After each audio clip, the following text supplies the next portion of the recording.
నమస్కారం welcome to Shilpa TV news ముందుగా headlines December నెల 14వ తేదీ నిర్వహించనున్న లోక్ అదాలత్ లో కక్షిదారులు రాజీ మార్గాన్ని ఎంచుకొని ప్రశాంత జీవితాన్ని పొందాలని కోరిన 3వ అదనపు జిల్లా జడ్జి వ్యవసాయ పంటల సాగులో చేపట్టవలసిన నూతన విధానాలు సస్యరక్షణ చర్యలపై శిక్షణ కార్యక్రమం బెల్ట్ షాప్ లో నిర్వహిస్తే కఠిన చర్యలు తప్పవని హెచ్చరించిన ప్రొహిబిషన్ అండ్ ఎక్సైజ్ సిఐ వాలంటీర్లకు కూటమి ప్రభుత్వం ఇచ్చిన హామీని నెరవేర్చాలని డిమాండ్ చేసిన సిఐటియు నాయకులు ట్రాఫిక్ నిబంధనల సమర్థ నిర్వహణపై స్పెషల్ డ్రైవ్ నిర్వహించిన ట్రాఫిక్ సిఐ సాహితీ పూదోటలో చెరగని ముద్ర ఆరోగ్య అని పేర్కొన్న సాహిత్య స్రవంతి నంద్యాల జిల్లా అధ్యక్షులు శ్రీనివాసమూర్తి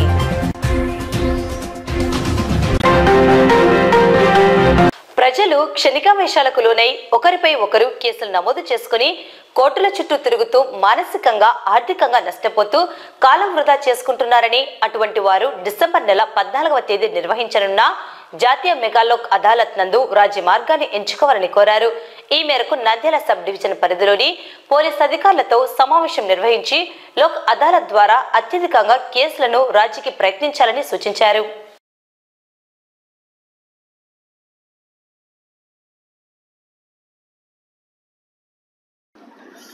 సుప్రీంకోర్టు వారి ఆదేశాల మేరకు మరియు హైకోర్టు వారి ఆదేశాల మేరకు ఈరోజు ఈ డిసెంబర్ 14వ తారీఖు జరిగేటువంటి జాతీయ లోక్ అదాలత్ సందర్భంగా ఇవాళ పోలీసు వారితో మీటింగ్ పెట్టడం జరిగింది. ఎందుకంటే ప్రజా జీవితంలో ఎక్కువగా ఆవేశానికి గురైపోయి క్రిమినల్ కేసులు పెట్టుకునేటువంటి ఒక ఇది మన సమాజంలో జరుగుతుంది. అరే చిన్న కేసులు పెట్టుకున్నామే వాటికి కోర్టు చుట్టూ తిరగాల అని చెప్పి వారు బాధపడుతూ ఉంటారు. కాబట్టి అటువంటి వారు క్రిమినల్ కేసులో ఎవరైనా ఉంటే కూడా ఇరు వర్గాల వారు రాజీ పడదగ్గ కేసులు ఏమైనా ఉంటే రాజీ పడి ఈ లోక్ అదాలత్లో సెటిల్ చేసుకోవడానికి ఒక అవకాశం అనేది కల్పిస్తున్నారు సుప్రీంకోర్టు వారు మరియు హైకోర్టు వారు. ఎందుకంటే మనకందరికీ తెలిసిందే, ఇంతకుముందు అయితే ప్రతి శనివారం కూడా మేము లోక్ అదాలత్ అనేటువంటి వాటిని కండక్ట్ చేసేవాళ్ళము. కొద్ది కాలంగా ప్రతిరోజు కూడా లోక్ అదాలత్ కండక్ట్ చేసేవాళ్ళము. అయితే ఇప్పుడు సుప్రీంకోర్టు వారు 3 నెలలకు ఒకసారి ఈ లోక్ అదాలత్ అనే ప్రక్రియను ఏర్పాటు చేశారు. సో అందువల్ల ఆ సందర్భంగా ఈ యొక్క పోలీస్ మీటింగ్ చేయడం జరిగింది. అందులో ఈ మీటింగ్లో భాగంగానే ఈ నంద్యాల కోర్టు జ్యుడిషియల్కి సంబంధించినటువంటి Nandyal 1 town 2 town 3 town police స్టేషన్లు, ట్రాఫిక్ పోలీస్ స్టేషన్ మరియు తాలూకా పోలీస్ స్టేషన్, బయట ఉన్నటువంటి బండి Atmur police station, Mahanandi police station, Gadivemula, Panyam, ఈ కోర్టుకు సంబంధించిన ఈ పోలీస్ స్టేషన్ అన్నీ కూడా నంద్యాల కోర్టు జ్యుడిషియల్లో వస్తాయి. కాబట్టి వారి అందరినీ కూడా స్టేషన్ ఆఫీసర్ని వాళ్ళ పిలవడం జరిగింది. వారందరికీ కూడా తగు విధంగా సూచనలు కూడా ఇవ్వడం జరిగింది. ఎందుకంటే మన ప్రతి లోక్ అదాలత్లో కూడా మన నంద్యాల యూనిట్ నుంచి ఎక్కువగా ఎక్స్పెక్ట్ చేస్తారు. ఎందుకంటే చాలా వేలలో కేసులు ఉన్నాయి కాబట్టి డిస్పోజల్స్ కూడా ఎక్కువగా ఆశిస్తున్నారు. సో మనం కూడా ఇక్కడ కేసెస్ కూడా కాంపౌండ్ చేయదగ్గ కేసులు చేయడం అనేది జరుగుతుంది. రాజీ పడదగ్గ ఏ కేసు అని కూడా సివిల్ కేసు కానీ క్రిమినల్ కేసు కానీ ఏదైనా కూడా ఈ వచ్చే 14వ తారీఖున జరిగేటువంటి లోక్ అదాలత్లో సెటిల్ చేసుకోవచ్చు. అదేవిధంగా ఈ యాక్సిడెంట్ కేసుల్లో కొంతమంది తల్లిదండ్రులు పోగొట్టుకుంటారు, పిల్లల్ని పోగొట్టుకుంటారు, లేదా కొంతమందికి యాక్సిడెంట్లో దెబ్బలు తగులుతాయి. ఇటువంటి కేసెస్లో కూడా ఈ పబ్లిక్ కోర్టు మెట్లెక్కడం జరుగుతుంది నష్టపరిహారం కోసం. అటువంటి కేసుల్లో కూడా ఇది 3 నెలలకు ఒకసారి జరుగుతుంది కాబట్టి వారు కూడా ఈ యొక్క లోక్ అదాలత్ను ఇన్సూరెన్స్ కంపెనీ వారితో రాజీ చేసుకొని కేసులు సెటిల్ చేసుకోవాల్సిందిగా ఈ సందర్భంగా కోరడం జరిగింది. మీటింగ్ సందర్భంగా పోలీసు వారు కూడా సాధ్యమైనంత వరకు ప్రజల మధ్య సయోధ్య కుదిర్చి ఇరు వర్గాల మధ్య సామరస్యపూర్వకమైన ధోరణి కలిగించి కేసులు సెటిల్ చేయడానికి కూడా హామీ ఇచ్చారు. అదేవిధంగా ఈ లోక్ అదాలత్లో ఈ చెక్ బౌన్సింగ్ కేసులు అని చెప్పి ఈ మధ్య కాలంలో ఎక్కువైన ఈ మధ్య వాటిని కూడా సెటిల్ చేసుకోవడానికి కోర్టు వారు ఒక అవకాశం కల్పించారు. సో ప్రతిదీ కూడా ఇరు వర్గాల వారు కక్షలను పక్కన పెట్టేసి సామరస్యపూర్వకంగా ఏదైనా కానీ సాధించవచ్చు అనేటువంటి రీతిలో ఈ లోక్ అదాలత్ను ఏర్పాటు చేయడం జరిగింది. కాబట్టి ప్రజలందరూ కూడా ఈ యొక్క అవకాశాన్ని సద్వినియోగం చేసుకొని మేము ఈ సమస్యలను దూరం చేసుకోవాల్సిందిగా కోరుతున్నాం. జిల్లా వనరుల కేంద్రం ఉప వ్యవసాయ సంచాలకులు డాక్టర్ సరళమ్మ ఆధ్వర్యంలో నంద్యాల వ్యవసాయ సబ్ డివిజన్ క్షేత్రస్థాయి సిబ్బంది, విఏఏ, విహెచ్ఏలు మరియు అన్ని మండలాల వ్యవసాయ అధికారులకు నైపుణ్య సామర్థ్య పెంపు శిక్షణ కార్యక్రమం నిర్వహించడమైనది. రానున్న ఖరీఫ్ కాలంలో రైతులు సాగు చేయవలసిన పంటల సాగులో తీసుకోవాల్సిన జాగ్రత్తలు, నూతన సాంకేతిక పద్ధతులు, సస్యరక్షణ చర్యలపై శిక్షణ కార్యక్రమం నిర్వహించడం జరిగింది. ఈ కార్యక్రమంలో జిల్లా వ్యవసాయ అధికారి డాక్టర్ మురళీకృష్ణ, నంద్యాల సహాయ వ్యవసాయ సంచాలకులు doctor Rajasekhar, Nandyal associate director doctor Johnson, శాస్త్రవేత్త డాక్టర్ గాయత్రి మాట్లాడుతూ వ్యవసాయ శాఖ అమలు పరుస్తున్న వివిధ పథకాలను వివరించి పథకాలన్నీ క్షేత్రస్థాయి సిబ్బంది రైతులకు చేరవేయాలని, అదేవిధంగా రైతులు సాగు చేస్తున్న పంటలకు ఆధునిక వ్యవసాయ పద్ధతులు తెలియజేసి నాణ్యమైన అధిక దిగుబడి సాధించుటకు కృషి చేయాలని తెలిపారు. అదేవిధంగా రైతులకు శాస్త్ర సాంకేతిక పరిజ్ఞానాన్ని అందించాలని సూచించారు. అదేవిధంగా రబీలో సాగు చేసిన శనగ, వరి, జొన్న, మినుము పంటలకు రైతులచే పంటల బీమా చేయించాలని తెలియజేశారు. రైతు సేవా కేంద్రాల ద్వారా రైతులకు వ్యవసాయ శాఖ ద్వారా అందుతున్న వివిధ వ్యవసాయ పథకాల గురించి వివరించారు. అదేవిధంగా రబీలో సాగు చేసిన వివిధ పంటలకు ఈ పంట అప్లికేషన్ ద్వారా పంట నమోదు చేయాలని సూచించారు. ఈ కార్యక్రమంలో ప్రాంతీయ వ్యవసాయ పరిశోధన స్థానం, గ్రామస్థాయి సిబ్బంది అంతా వివిధ పంటలలో అవలంబిస్తున్న ఆధునిక వ్యవసాయ పద్ధతులను రైతులచే అందుకు కావాల్సిన నైపుణ్య సామర్థ్యాన్ని పెంపొందించుకోవాలని తెలియజేశారు. అదేవిధంగా వరి పంటలో చేపట్టవలసిన యాజమాన్య పద్ధతుల గురించి వివరించారు. ఈ కార్యక్రమంలో మండల వ్యవసాయ అధికారులు ప్రసాదరావు, హేమసుందర్ రెడ్డి, జయప్రకాష్ రెడ్డి, సుబ్బారెడ్డి, నాగేశ్వరరెడ్డి, స్వాతి పాల్గొన్నారు. రైతులకు నమస్కారం. ఈరోజు నంద్యాల సబ్ డివిజన్ పరిధిలో ఉన్నటువంటి రైతు సేవా కేంద్రం సిబ్బందికి, అదేవిధంగా మండల అగ్రికల్చర్ ఆఫీసర్స్ అందరూ కూడా డిఆర్సి వారిచే, డిస్ట్రిక్ట్ రిసోర్స్ పర్సన్, ఇంతకుముందు మనము ఫార్మర్స్ ట్రైనింగ్ సెంటర్ వారి నుంచి వారి సహకారంతో మన మధ్యలో ఏడిఆర్ సార్, జాన్సన్ సారు, అదేవిధంగా గాయత్రి మేడం, సైంటిస్టులు కూడా ఉన్నారు, ఆర్ఆర్ఎస్ సిబ్బంది. సో ఇది వీరందరికీ కూడా రబీ ప్రారంభం అవుతుంది కనుక రబీలో చేపట్టవలసినటువంటి కార్యక్రమాలు ఏవైతే ఉన్నాయో వాటి మీద అవగాహన పెంపొందించాం. అదేవిధంగా పంటలు కూడా రబీలో ఉన్నటువంటి పంటల మీద సస్యరక్షణ చర్యలు, వాటి మీద, తర్వాత ఎరువులు వాడకం మీద, మిగతా వాటి మీద కూడా వారికి మరి ట్రైనింగ్ ఇవ్వాలనే ఉద్దేశంతో ఈరోజు ఆర్ఆర్ఎస్ మీటింగ్ హాల్ నందు ట్రైనింగ్ జరపడం జరుగుతుంది. దాంతోపాటుగా ఈ వచ్చేటువంటి సీజన్లో ఏ కార్యక్రమాలు, స్కీమ్స్ అన్ని కూడా ఇంప్లిమెంట్ చేయాలి అనే విధానంలో వారికి చెప్పడం జరుగుతుంది. ఈ యొక్క మరి కార్యక్రమాన్ని సద్వినియోగం చేసుకుని వారు బాగా తర్ఫీదై వెళ్ళి రైతులకు సేవ చేయాలనేది ముఖ్య ఉద్దేశం. కాబట్టి ఈ కార్యక్రమాన్ని మాతో పాటుగా సైంటిస్టులు కూడా పాల్గొని జయప్రదం చేస్తున్నారు. కాబట్టి వీరందరికీ కూడా హెచ్చరిక చేస్తూ రైతులకు అందుబాటులో ఉండాలని, తర్వాత వారు మంచి నాలెడ్జ్ని సంపాదించుకొని రైతులకు అందుబాటులో ఉండి రాబోయే దినాల్లో ప్రొడక్షన్ ఎన్హాన్స్ అయ్యేటట్టుగా వారి కార్యక్రమాలు ఉండాలనే ఉద్దేశంతో ఈ ట్రైనింగ్ కార్యక్రమం చేపట్టడం జరిగింది. Thank you. ముఖ్యంగా ఈరోజు డిఆర్సీ వారి తరఫున నంద్యాలలో assistant director of agriculture Nandyal వారి యొక్క డివిజన్లో ముఖ్యంగా ఆర్కేఎస్ సిబ్బందికి, అట్లాగే మండల వ్యవసాయ అధికారులకి అందరికీ కూడా అధునాతనమైనటువంటి టెక్నాలజీ మీద, నూతనమైనటువంటి వంగడాలను గురించి, వివిధ పంటల్లో రాబోయే ఖరీఫ్లో మనము చేపట్టవలసినటువంటి వివిధ అంశాలను గురించి క్షుణ్ణంగా శిక్షణ తరగతిని నిర్వహించాలని ఉద్దేశించి ఈ దినము ఆ యొక్క శిక్షణ తరగతిని వివిధ మండలాలకు సంబంధించిన వ్యవసాయ అధికారులకు నిర్వహించడం జరుగుతుంది. నంద్యాల డివిజన్ పరిధిలో ఎక్కడైనా మద్యం బెల్ట్ షాపులను నిర్వహిస్తే వారిపై కేసులు నమోదు చేయడం జరుగుతుందని, అలాగే అక్రమ మద్యం నాటుసారా తయారీ విక్రయాలు నిర్వహించే వారిపై కఠిన చర్యలు తీసుకోవడం జరుగుతుందని, పీడీ యాక్ట్ మరియు బైట్ ఓవర్ కేసులు నమోదు చేయడం జరుగుతుందని prohibition and excise CI Krishnamurthy హెచ్చరించారు. మద్యం దుకాణాలు ఉదయం 10 గంటల నుండి రాత్రి 10 గంటల వరకు, అలాగే బార్లు ఉదయం 10 గంటల నుండి రాత్రి 11 గంటల వరకు నిర్వహించాలని, నిబంధనలు పాటించని వారిపై చర్యలు తీసుకోవడం జరుగుతుందని తెలిపారు.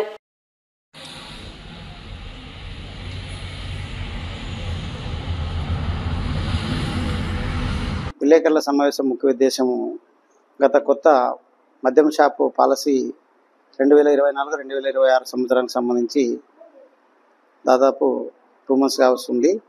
దీనికి సంబంధించి నాకు 5 మండలాలు ఉన్నాయి. 5 మండలాల్లోన 24 షాపులు ఉన్నాయి. టౌన్లో 15 బార్లు ఉన్నాయి. దీనికి సంబంధించి మేము బెల్ట్ షాపుల మీద గత నెలన్నర నుండి విస్తృతంగా దాడులు చేశాము. దానికి సంబంధించిన కేసులు కూడా నమోదు చేయడం జరిగింది. అదేవిధంగా నాటు సారాయి తయారు చేసే బట్టీలు స్థావరాల మీద కూడా దాడులు చేశాము, ఊట నశింపజేశాము. తర్వాత నాటు సారాయి వ్యక్తుల మీద కూడా అరెస్ట్ చేసి నాటు సారాయి కూడా సీజ్ చేయడం జరిగింది.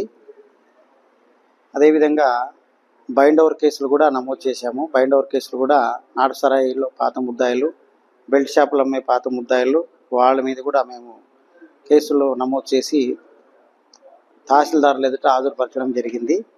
అదేవిధంగా నాటు సారాయి తయారు చేయడానికి ఉపయోగించే ముడి సరుకైన బెల్లము, చక్కెర ఇలాంటి సప్లై జరగకుండా ఉండాలని ట్రేడర్స్తో కూడా, జాగరీ సెల్లర్స్తో కూడా, ట్రేడర్స్తో కూడా మీటింగ్ ఏర్పాటు చేయడం జరిగింది. వాళ్ళకు కూడా ఈ విషయం తెలియజేయడం జరిగింది. కాబట్టి బెల్ట్ షాపుల విషయంలో ఎలాంటి రాజీ లేదు, తప్పకుండా కఠినమైన చర్యలు తీసుకుంటాం. మేము బెల్ట్ షాపులు ఎక్కడ నిర్వహించినా వాటిని మేము వదిలేది లేదు. కాబట్టి దయచేసి మాకు సమాచారం ఇవ్వండి. దాన్ని ఎట్టి పరిస్థితుల్లో మేము ఉపేక్షించేది లేదు. ఇప్పటి వరకు మేము బెల్ట్ షాపులకు సంబంధించి దాదాపు 40 కేసులు నమోదు చేశాము, 40 మందిని అరెస్ట్ చేశాము. అదేవిధంగా దాదాపు 758 బాటిల్ను సీజ్ చేయడం జరిగింది. దాని విలువ సుమారు దాదాపు 2 లక్షల వరకు ఉంటుంది. అదేవిధంగా నాటు సారాయికి సంబంధించి 13 కేసులు నమోదు చేసి 13 మందిని అరెస్ట్ చేయడం జరిగింది. ఎక్కడైతే రిపీటెడ్గా బెల్ట్ షాపులు నిర్వహిస్తే, కేసులు పెట్టినప్పుడు రిపట్టిస్తే వాళ్ళని గుర్తించి బైండ్ ఓవర్ కేసులు కూడా నమోదు చేయడం జరిగింది. వాళ్ళని కూడా తహసీల్దార్ ఎదుట హాజరుపరిచాము. మళ్ళీ ఎవరైనా ఆ బైండ్ ఓవర్ కేసు చేసిన తర్వాత కూడా మళ్ళీ అమ్మితే వాళ్ళని ఖచ్చితంగా మళ్ళీ దొరికితే మాత్రము బైండ్ ఓవర్ బ్రీచ్ అవుతుంది, తహసీల్దార్ ఎదుట హాజరుపరుస్తాము. అప్పుడు తహసీల్దార్ గారు ₹1,00,000 వాళ్ళకి ఫైన్ వేయడం జరుగుతుంది. అటు వాళ్ళ ఫైన్ కట్టకుండా జైలుకి పంపడం జరుగుతుంది. దాంట్లో బెయిల్ ఇవ్వడానికి అవకాశం ఉండదు. కాబట్టి బెల్ట్ షాపులకు సంబంధించి ఎవరైనా ఎక్కడైనా అమ్మితే మాకు సమాచారం ఇవ్వండి, తప్పకుండా మేము చర్యలు తీసుకుంటాము. గడివేముల, పాణ్యము, మహానంది, బండాత్మకూరు, నంద్యాల రూరల్, నంద్యాల మున్సిపాలిటీకి సంబంధించి ఎక్కడైనా మాకు సమాచారం ఇవ్వండి, తప్పకుండా చర్యలు తీసుకుంటాము. వాలంటీర్లందరినీ తిరిగి విధుల్లోకి తీసుకోవాలని, కూటమి ప్రభుత్వం చెప్పిన 10,000 రూపాయల వేతనం హామీని నిలబెట్టుకోవాలని, మంత్రి అసెంబ్లీలో చేసిన ప్రకటనను ఉపసంహరించుకోవాలని కోరుతూ జిల్లా కలెక్టర్ కార్యాలయం ముందు సిఐటియు ఆధ్వర్యంలో వాలంటీర్లు ధర్నా నిర్వహించారు. అనంతరం డిఆర్ఓ రాము నాయక్ సమస్యలతో కూడిన వినతి పత్రం అందించడం జరిగింది. అనంతరం సిఐటియు జిల్లా అధ్యక్షులు యేసురత్నం, సిఐటియు జిల్లా కార్యదర్శులు లక్ష్మణ్, వెన్నబాల వెంకట్ మాట్లాడుతూ గ్రామ వార్డు వాలంటీర్ల ఉపాధిని కాపాడాలని, బకాయి వేతనాలు చెల్లించాలని, 10,000 వేతన హామీ నెరవేర్చాలని, వాలంటీర్ల విధి విధానాలు ప్రకటించాలని, బలవంతంగా రాజీనామా చేయించిన వారిని తిరిగి విధుల్లోకి తీసుకోవాలని రాష్ట్ర ప్రభుత్వానికి విజ్ఞప్తి చేస్తున్నామన్నారు. డిగ్రీ చదివిన వారు కూడా వాలంటీర్లుగా రాష్ట్రంలో పనిచేస్తున్నారన్నారు. కేవలం 5,000 గౌరవ వేతనానికి 5 ఏళ్లుగా పనిచేయడానికి లక్షలాది మంది సిద్ధపడ్డారంటే నిరుద్యోగ సమస్య ఏ స్థాయిలో ఉన్నదో ప్రభుత్వం ప్రభుత్వం అర్థం చేసుకోవాలని పేర్కొన్నారు. ప్రస్తుత ప్రభుత్వం వాలంటీర్లకు 10,000 వేతనం చెల్లిస్తామని ఎన్నికల ముందు ఇచ్చిన హామీ నెరవేర్చాలని, బకాయి వేతనాలు చెల్లించి వాలంటీర్స్ కుటుంబాలను ఆదుకోవాలని డిమాండ్ చేశారు. ఈ కార్యక్రమంలో సిఐటియు నాయకులు మధుశేఖర్, వాలంటీర్లు సుధాకర్, భాగ్యలక్ష్మి, స్వరాజ్యలక్ష్మిలతో పాటు మరో 30 మంది వాలంటీర్లు నిరసనలో పాల్గొనడం జరిగింది. వ్యవస్థ కావాలని మేము కోరుకుంటున్నాం. చంద్రబాబు నాయుడు గారు మాకు వాలంటరీ వాళ్లకు 10,000 వేతనం ఇస్తానని హామీ ఇచ్చి ఇంతవరకు ఏం చెప్పలేదు. మా కుటుంబం జరిగేది వాలంటరీ వ్యవస్థ నుండి. మాకు 5,000 వచ్చినా మా పిల్లలకి మా ఇంటి ఖర్చులకి జరుగుతుందని మేము చాలా పోరాడినాం. కరోనా టైంలో కూడా మేము మా ప్రాణాలని అడ్డంగా పెట్టుకొని కానీ మా పిల్లల్ని ఇంట్లో వదిలిపెట్టి వార్డుల చుట్టూ ఊర్లో తిరిగి, హాస్పిటల్ల చుట్టూ తిరిగి, ఇండ్ల చుట్టూ తిరిగి వాళ్ళని పదే చూసుకుంటూ హాస్పిటల్కి పంపిస్తూ మా కష్టాలని చూసి కూడా చంద్రబాబు నాయుడు గారు మమ్మల్ని ఒక్కసారి ఆలోచించి మా వాలంటరీ వ్యవస్థని ఇట్టనే కొనసాగించాలని కోరుకుంటున్నాను. రాష్ట్ర ప్రభుత్వం ఎన్నికలకు పూర్వం వాలంటీర్లకు ఖచ్చితంగా మేము ఉద్యోగాలు ఇస్తాం, మమ్మల్ని నమ్మండి. జగన్మోహన్ రెడ్డి గారు 5,000 ఇచ్చి మీ శ్రమను దోచుకుంటున్నారు, వెట్టి చాకిరి చేయించుకుంటున్నాడు, కాబట్టి మేము అధికారంలోకి వస్తే 10,000 ఇస్తామని చెప్పేసి స్వయాన కూటమి ప్రభుత్వం అధినేత ఇప్పటి ముఖ్యమంత్రి చంద్రబాబు నాయుడు గారు చెప్పారు. కానీ ఇప్పుడు దాదాపుగా 150 రోజులు అవుతుంది ప్రభుత్వం ఏర్పడి. ఈ 150 రోజుల్లో మేము వాలంటీర్లను కొనసాగిస్తామని చెప్పేసి చెప్పుకుంటూ 150 రోజులు గడిపారు. కానీ నిన్న అసెంబ్లీలో మంత్రి గారు జగన్మోహన్ రెడ్డి గారే వాలంటీర్ల యొక్క వ్యవస్థ యొక్క జీవోను రెన్యువల్ చేయలేదు, కాబట్టి దాని గురించి మాట్లాడేటువంటి పరిస్థితి లేదని చెప్పేసి ఈరోజు ప్రభుత్వం ఈ రాష్ట్రంలో ఉన్నటువంటి వాలంటీర్లందరినీ మోసం చేసినటువంటి సంఘటన రాష్ట్ర వ్యాప్తంగా ప్రజలు చూశారు.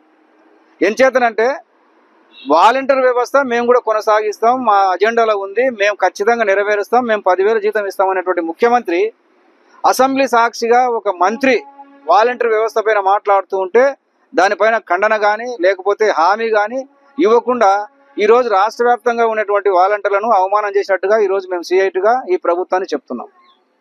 అట్లాగే ముఖ్యమంత్రి గారు నేను ఉద్యోగాలు కల్పిస్తా, సంపద సృష్టిస్తా, ఆ విధంగా రాష్ట్రాన్ని అభివృద్ధి చేస్తా అని చెప్పాడు. కానీ ఈరోజు 150 రోజులైనా సంపద సృష్టి లేదు, ఉద్యోగాల కోసం ఎలాంటి నోటిఫికేషన్ లేదు, ఆ ఉద్యోగాలు కల్పించడం కోసం ఎలాంటి చర్యలు ఈరోజు ప్రభుత్వం తీసుకోలేదు. ప్రభుత్వం గొప్పగా చెప్తుంది మేము డిఎస్సి ఇస్తున్నాం, ఉద్యోగ మేళా చేస్తున్నాం, దాదాపుగా 36,000 ఉద్యోగాలు టీచర్ ఉద్యోగాలు ప్రకటిస్తామని చెప్పేసి మేము చెప్పారు. మళ్ళీ 156 రోజుల్లో మొదటి సంతకం టీచర్ ఉద్యోగాలకు పెడతామన్నారు. కానీ ఈరోజు 150 రోజులైనా టీచర్ ఉద్యోగులకు పెట్టలేదు. పెట్టకపోగా ఈరోజు ఈ రాష్ట్రంలో ఉన్నటువంటి వాలంటీర్లను నిలువున మోసం చేసేటువంటి పరిస్థితి ఈరోజు ప్రభుత్వం తీసుకున్నది. రాష్ట్ర వ్యాప్తంగా 2,60,000 మందికి పైగా వాలంటీర్లు ఉన్నారు. అందులో దాదాపు 80% మంది మహిళలుగానే పనిచేస్తున్నారు. నిజంగా రాష్ట్ర ప్రభుత్వం అధికారంలోకి రాకముందుకు వాలంటీర్లను గత ప్రభుత్వము సరైనటువంటి వేతనాలు ఇవ్వక వాళ్ళ శ్రమనంతా దోచుకున్నారు. మా ప్రభుత్వం వస్తే ఖచ్చితంగా వాళ్లకు సముచిత స్థానం కల్పించి 10,000 రూపాయల గౌరవ వేతనం ఇచ్చి చేస్తామని చెప్పేసి హామీని ఇచ్చినటువంటి చంద్రబాబు నాయుడు గారు, పవన్ కళ్యాణ్ గారు ఈరోజు రోజుకొక మాట, పూటకొక మాట మాట్లాడుతూ నిజంగా కూటమి ప్రభుత్వం అధికారంలోకి వస్తే మంచి జరుగుతుందని చెప్పేసేటువంటి ఆలోచన చేసి వాలంటీర్లు మహిళలు కూడా పెద్ద ఎత్తున ఓట్లు వేసినారు. అయితే అధికారంలోకి వచ్చిన తర్వాత ప్లేట్ ఫిరాయించి వాలంటీర్ల జీవితాలను ఏం తెలుసుకోలేక, ఏ రకమైనటువంటి హామీని నెరవేర్చుకోలేక ఈరోజు అయోమయంలో పడేటువంటి పరిస్థితి. నిన్న అసెంబ్లీలో నిస్సిగ్గుగా వాలంటీర్లు లేరు, మేము చెల్లించలేము అనేటువంటి దానిపైన వాలంటీర్లు చాలా నిరాశ చెందారు. అధికారంలోకి రావడం కోసం చంద్రబాబు నాయుడు ప్రభుత్వము ఎంతటి హామీని ఇచ్చి అధికారంలోకి వచ్చిన తర్వాత నెరవేర్చాలి అనే దానికి ఈరోజు నిదర్శనంగా ఈ హామీ నెరవేరుతుంది. ముఖ్యంగా మహిళల ప్రభుత్వం మహిళల కోసము అనేక చేస్తామని చెప్పినాడు. అయితే ఇంటింటికి ఇంట్లో ఎవరు ఉంటే వాళ్లకు 1,500 రూపాయలు అన్నాడు. మహిళలందరికీ ఉచిత బస్సు ప్రయాణం అన్నాడు. వాలంటీర్లు ఎక్కువ శాతం మహిళలే ఉన్నారు, వాళ్ళను కాపాడతామని చెప్పినాడు. అయితే ఇప్పటి వరకు హామీని ఏదో ఒక రకంగా చెప్పుకుంటూ సాగదీస్తూ వస్తున్నాడు. అసెంబ్లీలో ఈరోజు మంత్రి చేత సాక్షాత్తుగా అబద్ధాలు చెప్పించి వాళ్ళను దూరం చేసేటువంటి పరిస్థితి ఉంది. అదేవిధంగా అధికారంలోకి వస్తే 20 లక్షల ఉద్యోగాలు ఇస్తామన్నాడు. ఉన్నటువంటి ఉద్యోగాలను ఏదో చిన్నగా 5,000 రూపాయలు ఇచ్చినా ఆ ఉద్యోగం చాలు కుటుంబంలో భర్తకు పిల్లలకు ఏదో ఒక అండగా ఉంటుందని చెప్పేసి ఆలోచన చేసి వాళ్ళు బయటికి రానటువంటి వాళ్ళు కూడా ఈ రోజు బయటకు వచ్చి ఏదో సేవ చేయాలని చెప్పేసి వస్తే అటువంటి వాళ్ళను ఈ రోజు చేతగాండ్ల వాళ్ళలాగా వదిలేయడము, వాళ్ళని పట్టించుకోకపోవడము చాలా దుర్మార్గము. ఇప్పటికైనా కానీ ఇచ్చినటువంటి హామీ నెరవేర్చకపోతే రాబోయే కాలంలో కూటమి ప్రభుత్వానికి తగిన రీతిలో బుద్ధి చెప్పాల్సి వస్తుందని చెప్పేసి CITగా ఈ రోజు హెచ్చరిస్తున్నాం. నంద్యాలలో ఆటో డ్రైవర్లు ట్రాఫిక్ నిబంధనలను అనుసరించి సమర్థవంతంగా నిర్వహించాలని, ప్రతి ఆటో డ్రైవర్ కు తప్పనిసరిగా లైసెన్స్ ఉండాలని, ఆటోలకు సంబంధించిన రికార్డులు ఉండాలని సిఐ మల్లికార్జున గుప్తా తెలిపారు. అలాగే ఆటోలకు సంబంధించిన అన్ని రికార్డులను ట్రాఫిక్ పోలీస్ స్టేషన్ లో అందజేయాలని, వాటికి QR కోడ్ మరియు ట్రాఫిక్ పోలీస్ స్టేషన్ నుండి నెంబర్ ఇవ్వడం జరుగుతుందని, అన్ని ట్రాఫిక్ నిబంధనలను పాటించాలని, ప్రజలకు ఎటువంటి ఇబ్బందులు కలగకుండా వాహనాలను నడపాలని హెచ్చరించారు.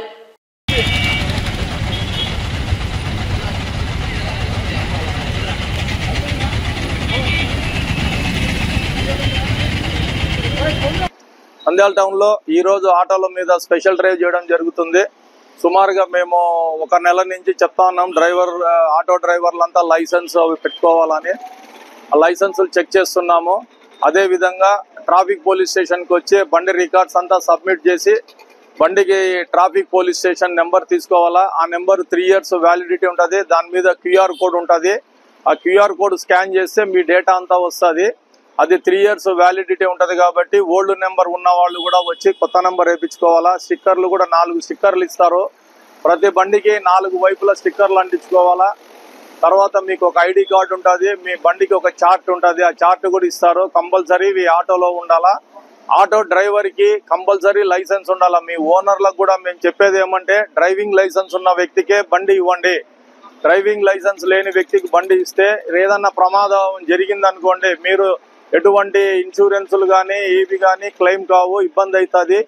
తర్వాత ఓనర్ నష్టపోతాడు. మీకు వచ్చే కొద్దిగా లాభం కోసము, డైలీ వచ్చే 200-300 కోసము మీరు అనవసరంగా చిక్కుల్లో పడి డ్రైవింగ్ లైసెన్స్ లేని వ్యక్తికి మీరు బండి ఇస్తే ఇబ్బందులు పడతారు. అలాగే బండికి FC చేయించుకోండి, ఇన్సూరెన్స్ చేయించుకోండి, పొల్యూషన్ చేయించుకోండి. ఈ 4 రికార్డ్స్ కంపల్సరీ మెయింటైన్ చేయాలా. అలాగే ట్రాఫిక్ రూల్స్ కూడా పాటించాలా. మీరు నడి మధ్యలో ఆటోలు ఆపడము, ప్యాసింజర్లను ఎక్కించుకోవడము, ఇతర ప్రయాణికులకు ఇబ్బందులు కలగజేయడం వంటివి చేయొద్దండి. మీరు కొద్దిగా మీ యొక్క ఆలోచన విధానము, మీ ప్రవర్తన కూడా మారింది. కానీ ఇంకా పూర్తిగా మారాలా. పద్ధతి ప్రకారం ఆటోలు నడపడము, పార్కింగ్ చేసుకోవడం చెయ్యాలా. దయచేసి పోలీసు వాళ్ళ సూచనలు పాటించండి. లేకపోతే మీరు అనవసరమైన కష్టాలన్నీ కొని తెచ్చుకొని మీరు సంపాదించిన డైలీ సంపాదన అంతా మీరు చేసిన వైలేషన్స్కు చలానా రూపంలో కట్టి మీరు వెళ్ళిపోతారు. తర్వాత మీకు జీవనాధారం లేదు సార్, మా పిల్లల చదువులు అవి అని ఇవన్నీ చెప్పినా కూడా మేము ఎటువంటి పరిస్థితుల్లో వినడం జరగదు. వైలేషన్స్ చేస్తే మాత్రం కంపల్సరీ MV యాక్ట్ రూల్స్ ప్రకారం మీకు చలానా కొట్టడం జరుగుతుంది. దయచేసి అందరూ ఆటో డ్రైవర్లు, మోటార్ సైకిల్ మీద ప్రయాణం చేసేవాళ్ళు, కార్లు నడిపే వాళ్ళు కూడా అందరూ కూడా ట్రాఫిక్ రూల్స్ పాటించండి. ఎటువంటి వైలేషన్స్ చేయొద్దండి. తెలుగు సాహిత్యంలో తన రచనల ద్వారా ఒక సామాన్యుడి నుండి అసామాన్యుడిగా ఎదిగిన సాహిత్య సృజనశీలి ఆరుద్రాని సాహిత్య స్రవంతి నంద్యాల జిల్లా అధ్యక్షులు శ్రీనివాసమూర్తి అన్నారు. పాణ్యం ప్రభుత్వ ఉన్నత పాఠశాలలో శనివారం సాహిత్య స్రవంతి ఆధ్వర్యంలో ఆరుద్ర శత జయంతి సభను ఘనంగా నిర్వహించి ఆరుద్రకు నివాళులు అర్పించారు. ఈ సందర్భంగా శ్రీనివాసమూర్తి మాట్లాడుతూ సామాన్యుడి జీవితాన్ని ఇతివృత్తంగా తీసుకుని సమాజ అభివృద్ధి లక్ష్యంగా తన రచనలు కొనసాగించారన్నారు. ప్రాచీన కాలం నుండి ఆధునిక కాలం దాకా ఉన్న సాహిత్యాన్ని క్షేత్ర పరిశోధనలు చేసి సమగ్రంథ సాహిత్యాన్ని వెలువరించిన ఆరుద్ర సాహితీ పూదోటలో చెరగని ముద్ర వేశారని జిల్లా ప్రధాన కార్యదర్శి డాక్టర్ నీలం వెంకటేశ్వర్లు తెలిపారు. ఆధునిక సాహిత్యానికి బహుముఖ ప్రజ్ఞాశాలి అని, 6వ రుద్రుడని శ్రీశ్రీ కీర్తించారని, సినిమా పాటల మాధుర్యాన్ని మనకు అందించిన గొప్ప రచయితని ఇన్ఛార్జి ప్రధానోపాధ్యాయులు జిలాని భాష పేర్కొన్నారు. కవులు మహబూబాషా, కొప్పుల ప్రసాద్, రఫీ, వై ప్రసాద్ పాల్గొని ఆరుద్రపై తమ కవితలు వినిపించారు. విద్యార్థులకు నిర్వహించిన వ్యాసరచన, వక్తృత్వ పోటీలలో విజేతలకు బహుమతులను అందజేశారు. ఈ కార్యక్రమంలో సాహిత్య స్రవంతి సభ్యులు, ఉపాధ్యాయులు, విద్యార్థులు పాల్గొన్నారు. ఆరుద్ర శత జయంతి ఉత్సవాల్లో భాగంగా పాణ్యం హై స్కూల్ నందు ఆరుద్ర గురించి సాయి శ్రీరామ్ ఆధ్వర్యంలో సమావేశం జరపడం జరిగింది. ఆరుద్ర మహాకవి, పరిశోధకుడు, మహాకవి, అభ్యుదయ కవిగా ఆయన గుర్తింపు తెచ్చుకున్నాడు. 150 కథా సినిమాలు మాటలు రాశాడు. 4000 పాటలు పైగా ఆయన సినిమా లోకానికి అందించాడు. 1825 సంవత్సరంలో విశాఖలో జన్మించాడు.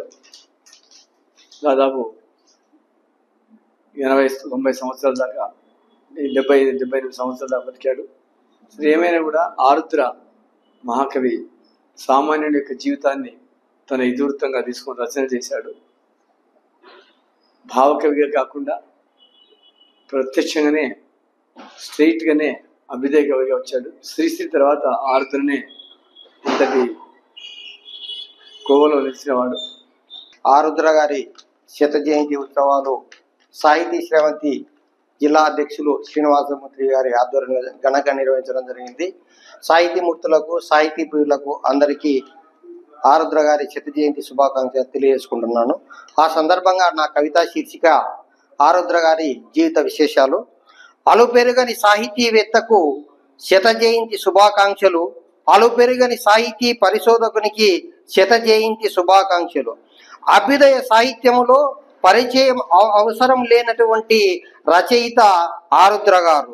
సంతకము అక్కరలేని కవి. అంత్యప్రాసాలు ఆయనకు చాలా ఇష్టం. శ్రీశ్రీ తర్వాత యువతరంపై ఎక్కువ ముద్రపడినటువంటి అభ్యుదయ కవి ఆరుద్ర గారు. ఆరుద్ర గారు తన సాహిత్యం ద్వారా సమగ్రాంధ్ర సాహిత్యాన్ని, తర్వాత త్వమేవాహం అనేటువంటి ఒక కావ్యాన్ని తెలంగాణ రైతాంగ పోరాట నేపథ్యంతో రాసినటువంటి త్వమేవాహం కావ్యం చదివిన తర్వాత శ్రీశ్రీ గారు కూడా నేను పద్యాలు రాయలేకపోయాననేటువంటి కొరత, ఇంకా నేను పద్యాలు రాయాల్సినటువంటి అవసరం లేదు ఆయన కావ్యం చదివిన తర్వాత అని చెప్పేసి శ్రీశ్రీ చేతనే కీర్తించబడినటువంటి మహోన్నతమైనటువంటి వ్యక్తి ఆరుద్ర గారు. ఆరుద్ర గారు తెలుగు సాహిత్య ప్రియులందరికీ కూడా సమగ్రాంధ్ర సాహిత్యాన్ని అందించారు. అదేవిధంగా తెలుగు సినిమా ప్రేక్షకులకి, అభిమానులకి కూడా వేల కొలది మంచి మధురమైనటువంటి గీతాలని, పాటలను అందించినటువంటి మహోన్నత మూర్తి ఆరుద్ర గారు. వార్తలు ముగించే ముందు ముఖ్యాంశాలు మరోసారి. డిసెంబర్ నెల 14వ తేదీ నిర్వహించనున్న లోక్ అదాలత్ లో కక్షిదారులు రాజీ మార్గాన్ని ఎంచుకుని ప్రశాంత జీవితాన్ని పొందాలని కోరిన 3వ అదనపు జిల్లా జడ్జి. వ్యవసాయ పంటల సాగులో చేపట్టవలసిన నూతన విధానాలు, సస్యరక్షణ చర్యలపై శిక్షణ కార్యక్రమం. బెల్ట్ షాపులు నిర్వహిస్తే కఠిన చర్యలు తప్పవని హెచ్చరించిన ప్రొహిబిషన్ అండ్ ఎక్సైజ్ సిఐ.